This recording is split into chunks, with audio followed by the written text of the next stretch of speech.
Hello friends, welcome back to our YouTube channel Arif academy. I am Sadaf Kazi. आज हम TAIT की तैयारी साइंस के लिए प्रीवियस ईयर क्वेश्चंस जो डिस्कस करें 2017 के, उसका पार्ट 4 लेकर आए हैं। इम्पॉर्टेंट रहेगा वीडियो, आपको आइडिया आएगा कैसे क्वेश्चंस बने हैं।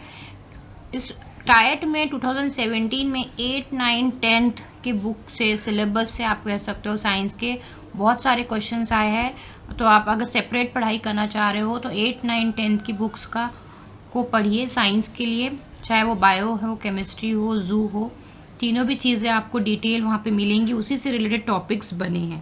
ठीक है, तो आज हम देखेंगे पार्ट 4। इसका वीडियो इंपॉर्टेंट रहेगा, डिस्कस करेंगे क्वेश्चंस के answers. So before starting video, like कीजिए, वीडियो को शेयर कीजिए अपने फ्रेंड्स के साथ ज़्यादा से ज़्यादा, और सब्सक्राइब नहीं किया है चैनल को तो सब्सक्राइब कीजिए ताकि आपको आने वाले वीडियोज़ के नोटिफिकेशन मिलते रहे। तो what are the organism that make their own food known as, वो कौन से ऑर्गेनिज्म है जो अपना खाना खुद बनाते हैं? तो ए ऑटोट्रॉफ, बी सेप्रोफाइट्स, सी हेटरोट्रॉफ्स और डी इंसेक्टिवोरस।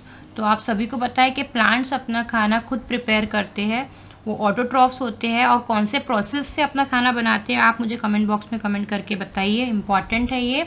और सेप्रोफाइट ऐसे ऑर्गेनिज्म या ऐसे एनिमल्स, ऐसे प्लांट्स होते हैं जो डेड और डीके, सड़ी गली चीज़ों पे से अपना खाना लेते हैं। इसका बेस्ट एग्जांपल है मशरूम। ठीक है, फिर है हेटरोट्रॉफ्स जो खुद खाना नहीं बनाते, किसी दूसरे पे डिपेंड करते हैं। ह्यूमन बींग्स हो गए, ये जो है हेटरोट्रॉफ्स से एनिमल्स जो हो गए, ये अपना खाना खुद नहीं बनाते, प्लांट से, एनिमल से हम लोग अपना खाना लेते हैं।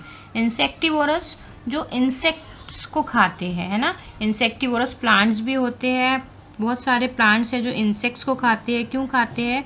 अपनी न्यूट्रिशन की कमी को पूरा करने के लिए। ठीक है, तो जैसे कि फॉर एग्जांपल आपका हो गया पिचर प्लांट जो इंसेक्टिवोरस प्लांट है। तो इससे ऑप्शन से रिलेटेड चीज़ें भी आप जानने की कोशिश कीजिए ताकि आपकी पढ़ाई बहुत अच्छी हो। ठीक है, तो इसका आंसर होगा ऑटोट्रॉफ। अब देख लेते हैं मोड ऑफ न्यूट्रिशन कितने टाइप के इस पे क्वेश्चंस बने हैं, क्योंकि ऑटोट्रॉफिक मोड होता है जो ग्रीन प्लांट्स जो होते हैं, है ना, अपना खाना खुद बनाते हैं। हीटोट्रॉफिक मोड ऑफ न्यूट्रिशन क्या होता है? जिसमें हम दूसरी चीज़ों पे डिपेंड करते हैं, जैसे सेप्रोफाइट जो है डेड और डीके मैटर पे डिपेंड करेंगे। पैरासाइट जो है वो क्या करेंगे, अपना जो गिज़ा है, अपना जो फूड है वो दूसरे ऑर्गेनिज्म को किल करके हासिल करेंगे, है ना। और थर्ड है holozoic mode of nutrition, very important, जहाँ पे क्या होता है ये होलोजोइक मोड ऑफ न्यूट्रिशन में कॉम्प्लेक्स फूड को हम सिंपल फॉर्म में कन्वर्ट करते हैं और फिर एब्जॉर्ब करते हैं बॉडी में। हम ह्यूमन बींग्स वैसे ही करते हैं, है ना। कार्बोहाइड्रेट्स है, प्रोटीन्स है, फैट्स हैं, इनको हम कॉम्प्लेक्स फूड है, इनको हम सिंपल फॉर्म में कन्वर्ट करेंगे बॉडी में जाके और फिर उसको हमारी बॉडी एब्जॉर्ब करती है। तो होलोजोइक मोड ऑफ न्यूट्रिशन किस में होता है? ह्यूमन बींग्स में। तीनों भी चीजें इंपॉर्टेंट है। नेक्स्ट है which of the following disease spread through contaminated drinking water. Disease पे एक सेपरेट वीडियो बनाया है, बहुत इंपॉर्टेंट है, उसमें सारी विटामिन की डिफिशियंसी डिसीजेज इंपॉर्टेंट है एग्जाम के लिए। Water borne disease, air borne disease, है ना, ये सारी डिसीजेज की लिस्ट आपको पता होना चाहिए। प्लस आपको बैक्टीरिया से होने वाली डिसीजेस मालूम होना चाहिए, वायरसेस से होने वाली डिसीजेस को आपको मालूम होना चाहिए। यहाँ पे पूछ रहा है कि कंटेमिनेटेड यानी आलूदा पानी से होने वाली डिसीज कौन सी है, तो वो है टाइफाइड। ठीक है, टाइफाइड इसका सही आंसर होगा, ऑप्शन बी। नेक्स्ट देखिए, ये टेबल आप लिख के रख सकते हो या याद कर सकते हो, एक बार इसको बिल्कुल देखिए, ये पूछा जाता है एग्जाम में। बैक्टीरियल डिसीजेस कौन सी है? Dysentery, plague, diphtheria, cholera, typhoid, pneumonia. Viral diseases में आ जाती है हमारा कॉमन कोल्ड, है ना, cough, fever, mumps, measle, viral hepatitis, chikungunya, chicken pox, poliomyelitis, polio. ठीक है, तो ये सारी वायरल डिसीजेज है। फंगल डिसीजेज होती है candidiasis, athlete's foot, protozoan diseases जो मलेरिया से होती है। और कौन से मलेरिया कौन से मॉस्किटो से होता है? तो एनोफिलिस, है ना, female anopheles. Amoebiasis, African sleeping sickness, kala azar, ये सारी जो चीज़ें हैं ना प्रोटोजोआ से होती है, और स्पेशली जो इनके जो कैरियर होते हैं वो मॉस्किटोज होते हैं। ठीक है, तो मॉस्किटो से होने वाली डिसीजेस के नाम भी आप इसको कह सकते हो, बहुत इंपॉर्टेंट है। नेक्स्ट है हेलिमेंथिक डिसीज, एस्कैरियासिस और फ्लेयरेसिस, ठीक है। तो ये बॉडी के अंदर होती है। सारे डिसीजेस इंपॉर्टेंट है, प्लस उन किससे होती है वो भी आपको मालूम होना चाहिए। बैक्टीरिया से हो रही है, वायरस से हो रही है, फंगस से हो रही है, प्रोटोजोअन से हो रही है या हेलमिंथिक से हो रही है, ये लिस्ट आपको पता होना चाहिए। नेक्स्ट है वाटर बॉर्न डिसीजेस कौन कौन सी है। कॉलेरा हो गया, hepatitis A, typhoid, malaria, diarrhoea, ये मेन जो है कॉमन वाटर बॉर्न डिसीजेज है। प्रोटोजोअन से भी होती है मलेरिया, बट जो है गंदे पानी जो जमा होता है ना वो उसी वाटर से ही हो रहा है ना इनडायरेक्टली, तो ये वाटर बॉर्न डिसीज भी कहलाएंगी। व्हाट इज कॉटन केमिकली, तो ये होता है कार्बोहाइड्रेट, ठीक है। नेक्स्ट है which one of the following is most suitable for the core of the electromagnet. Electromagnet में जो हम इलेक्ट्रोमैग्नेट बनाते हैं ना इलेक्ट्रिसिटी प्रोवाइड करके आयरन में, तो उसका कोर कैसा होना चाहिए, तो सॉफ्ट आयरन होना चाहिए। कैसा आयरन होना चाहिए, सॉफ्ट।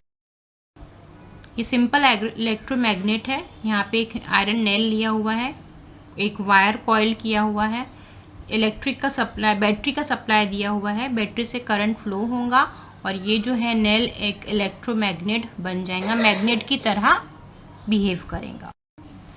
नेक्स्ट है when we exhale our lungs, very important, ये बहुत लोगों को पता नहीं होता है। जब हम एक्सेल करते हैं, हम कार्बन डाइऑक्साइड जब एक्सेल करते हैं तो क्या होता है लंग्स पे इफेक्ट, कॉन्ट्रैक्ट होगा, एक्सपांड होगा, वैसे ही रहेगा या कुछ भी नहीं होगा। तो इसका सही आंसर होगा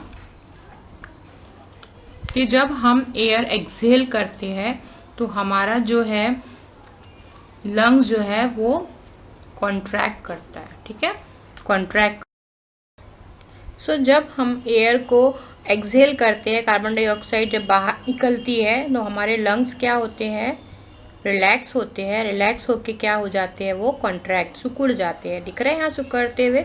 और जब हम एयर इनहेल करते हैं, ऑक्सीजन हम जब अंदर लेते हैं तब वो एक्सपांड होते हैं। यहाँ देखिए आप एक्सपांड दिख रहे होंगे, और यहाँ कॉन्ट्रैक्ट, यहाँ रिलैक्स, सिकुड़ रहे हैं और यहाँ फैल रहे हैं। तो ये दोनों भी चीज़ें आपको याद रखना पड़ेगा, ठीक है, इम्पॉर्टेंट है। डायफ्राम जो है यहाँ पे दिख रहा है आपको, अम्ब्रेला की शक्ल में बनाया हुआ है, यहाँ पे एक्सपांड हो रहा है और यहाँ पे जो है कॉन्ट्रैक्ट हो रहा है। तो दोनों भी चीज़ें इम्पॉर्टेंट है।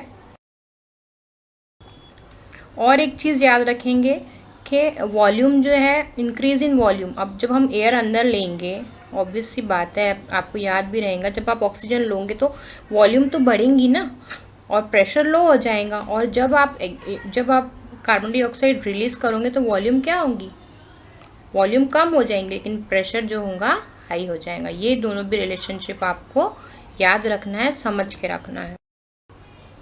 Pectin is found in mainly fruits, ठीक है, कहाँ पाई जाती है, फ्रूट्स में पाई जाती है। Which chemical reagent is required to perform starch test, तो स्टार्च टेस्ट के लिए कौन सा केमिकल रिएजेंट लगता है, वो होता है आयोडीन सोल्यूशन, ठीक है।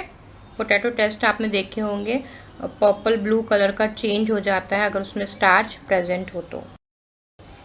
Next, the science of the causes and effects of disease. The science of the causes, ये क्वेश्चन बिल्कुल रॉन्ग फ्रेम हुआ है पेपर में। ऐसा साइन जो कॉजेज और इफेक्ट्स बताए डिसीज का, स्टडी करे, वो कहलाता है पैथोलॉजी, ठीक है। पैथोलॉजी में ही हम जो है हमारा यूरिन टेस्ट हो, ब्लड टेस्ट हो, सब हमको कॉज और कितना इफेक्ट हुआ है डिसीज का वो पता चलता है। तो पैथोलॉजी इसका सही आंसर होगा। नेक्स्ट है एलिसा। एलिसा किसके लिए जो है टेस्ट यूज होता है, वो होता है एड्स के लिए, ठीक है, AIDS। तो ये इम्पॉर्टेंट है।